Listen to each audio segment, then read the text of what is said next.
Hi everyone and welcome to this week's video. Now it feels like forever since I've stood in this side of the kitchen and started a video. It was something I used to do right back at the beginning in June when my video started, and since then I've sort of migrated over to the cooker side of the kitchen, and to be honest that is pretty much where I've stayed. I've done a lot of prep for this week's video, which is why I haven't started over there. And I just thought, you know, I'd start over here for a bit of a change. I've just got home from work. It's really chilly. It's now, what are we on? Middle of October now, about the 18th of October. So it is getting cold outside now. I do get to walk to and from work, which is lovely, but you really sort of feel it when you get in and you just want to get nice and warm, hence the cup of coffee as well. So today I'm going to be taking advantage of that, and I'm going to be doing a roasted butternut squash soup. Now it's not your typical butternut squash soup where you just chuck it all in a pan and basically cook it till it's soft and blitz it. It is going to be roasted butternut, so the flavours of the butternut squash are really going to come out before we even get it into the pan, so it's going to be awesome. There is a lot of prep involved in this recipe.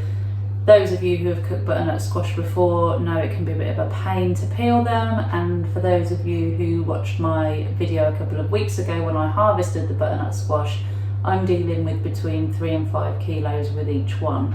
So there's a lot of prep to be done beforehand, so that's taken sort of a good half an hour, but obviously I didn't want you to see me peel and chop in for half an hour, as I imagine that would be pretty boring. So I've done all the prep work first, and now I'm going to actually go over and show you the recipe. Just a big thank you as always for those of you who continue to come back and watch my videos. I really appreciate it, and your comments are awesome. You know who you are, who I'm talking about. You comment regularly, you always leave me great feedbacks and offer me tips too, which helps me out. So yeah, I just really appreciate that. It's really kind of you. So I'm going to have a slurp of coffee. I'm going to get over to the other side of the kitchen now, and as always I'll give you the list of ingredients before we get going so you can screenshot that and then you can make this recipe too. Right, as you can see, here are the ingredients. I told you I've done the prep beforehand, which I have, just to save, as you can imagine, a fair bit of time. So as always I'll put the recipe on the screen for you so you can screenshot it now. Okay, I won't do it that quickly, but you know, you get the idea. So I've got 1 butternut squash, chopped, peeled obviously and de-seeded. 1 large carrot. Now my carrots are heritage carrots, that's why it's not your traditional orange colour. I nearly said green, meant orange. 2 potatoes chopped and 2 onions chopped. So they're the bits off the allotment that I'm using. Then you're going to need salt, pepper to season, vegetable oil to roast your butternut squash in, garlic, paprika and thyme. You can use any herbs or spices you like. I love paprika, so I'm going to put some of that in, and I love garlic, as lots of you know. You're also going to need a stock cube. You can either use vegetable or chicken. I've gone for chicken on this occasion. And before we get going, all you need to do as well is preheat your oven to 200 degrees. So hopefully you got all that down. Let's get cracking with the recipe. Right, so the first step is very simple. All you need to do is take your butternut squash, move these carrots, and your potatoes, and put them in a baking tray. Sounds very straightforward, I hear you say.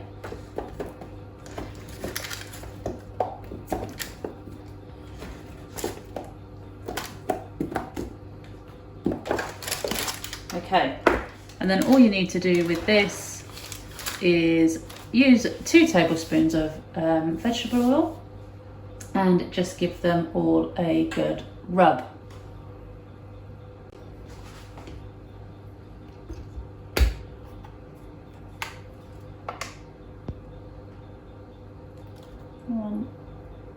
Now obviously my butternut squashes, as I said earlier in the video, are ginormous. So this is going to make rather a large batch. So if you've got less than this, please don't worry. Mine were just huge from the off, really. We just give those a good rub to make sure they're well coated. And then all I'm going to do is give this a coating of salt and pepper, and then they're going to go into the oven for 25 minutes to roast, and that's what's going to draw all of those flavours out for when we make the soup. So I've got oil on my salt now, so just give that a good going over.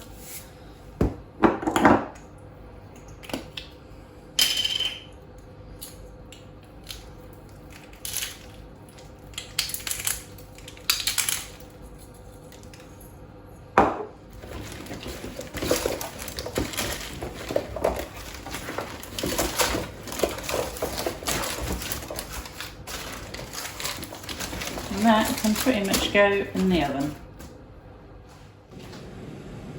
Right, so the butternut squash has gone in the oven, and that needs to be left to roast at 200 degrees for around 25 minutes. Then it will be ready to add into the pan with the rest of the ingredients.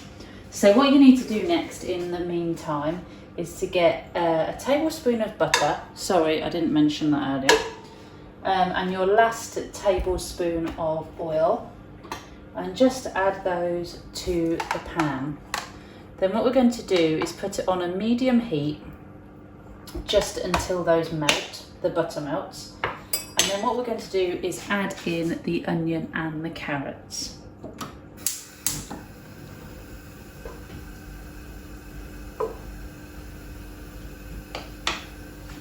As you can see, that's starting to sizzle. So now I'm just going to chuck in my onions and the carrots.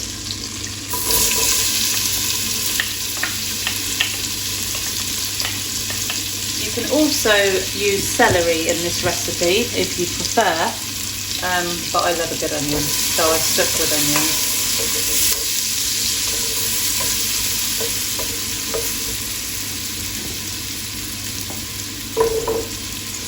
So all we need to do is cook these now until they start to go soft, which should be around 7 to 10 minutes.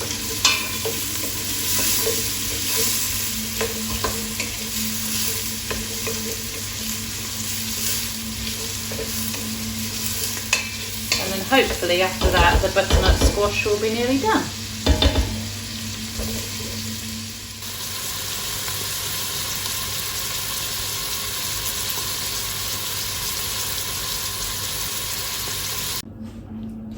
Okay, so the onions and the carrots are pretty much there. I've also taken it upon myself to get my stock ready. Obviously follow the instructions on your stock cube, just obviously the quantity of boiling water required. So all I've got to do now is get the butternut squash out of the oven. It should be ready any second. There's about a minute or two to go on that, and then I'll be adding that all into the pan. So then what I'm going to do is give it all a good stir, and then add all my seasonings. So I'm going to add some more salt and pepper. I'm going to add my thyme, and then I'm going to put my my garlic and my paprika in there. Give that a good mix, and then all I'm going to do after that is just add my stock and then leave that to cook for a further 10 minutes. So I'm going to see if the butternut's ready now, and just grab that out of the oven. As you can see, it looks really, really delicious. It's really roasted, and the smell is really, really nice. I wasn't expecting it to smell like that quite so soon. So what I'm going to do now is attempt to get this in there. I might just be better trying to give it a bit of a scoop. This may take a while. It's pretty hot.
There we are. So now I'm going to add my seasonings, like I said, give it a good stir, and then I'll add my stock and get it back on the heat. So I'm going to start again with the salt.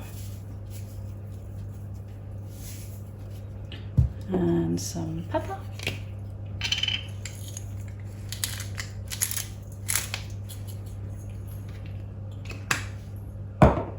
And then I'm going to put in some garlic. Now obviously, like I said earlier, the herbs and spices are totally down to your preference.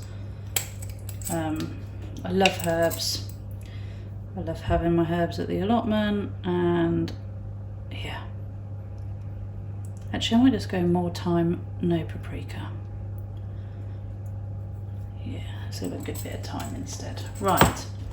So now all I need to do is give this a good mix, just to get those herbs and seasonings well combined. Obviously there's the carrots and the onions underneath as well, which haven't had any seasoning on them yet.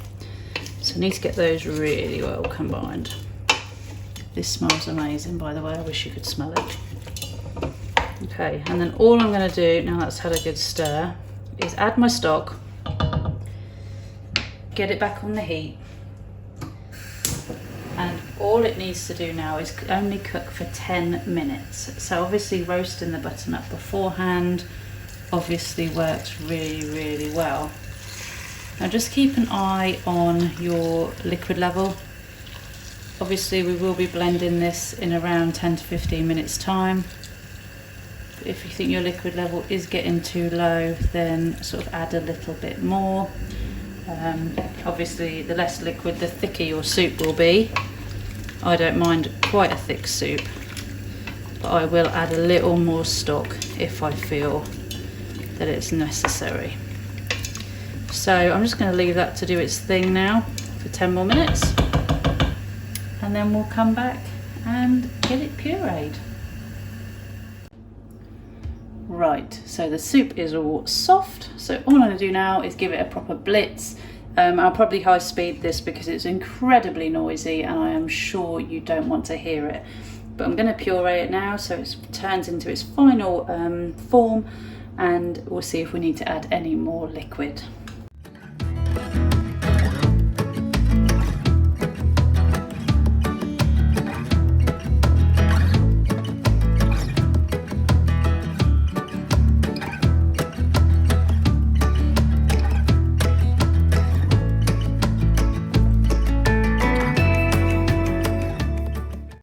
Okay, as you can already see, it's incredibly thick. That's probably just due to the amount of butternut squash in there. So what I'm going to do is get the kettle on, get another stock cube ready, and we're going to do double the amount.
And there we have it, one very big vat of butternut squash soup. Now obviously you can change the thickness of this to whatever you want. Sorry, the camera's going funny because of the steam. You can change it to whatever thickness you want, but I kind of like mine in the middle, and I definitely like it smooth. So that's it guys, that is the entire soup recipe. Well everyone, that's it from me this week. I cannot wait to sit and have a portion of that butternut squash soup for my tea tonight. I hope you've enjoyed the video. As always, please feel free to adapt and change the recipe as you see fit. Obviously we are all different and we all like our soup in different ways. That is pretty much it from me for this episode. As always, please give me a like and a comment if you enjoyed this video, and you can always subscribe to my channel as well. I'm also on Instagram and Facebook and try and post there daily, usually food or plants, one or the other. You can find me on the links above. But until next week when I'm back at the allotment taking on the polytunnel, I hope you have a great week, stay safe and look after each other.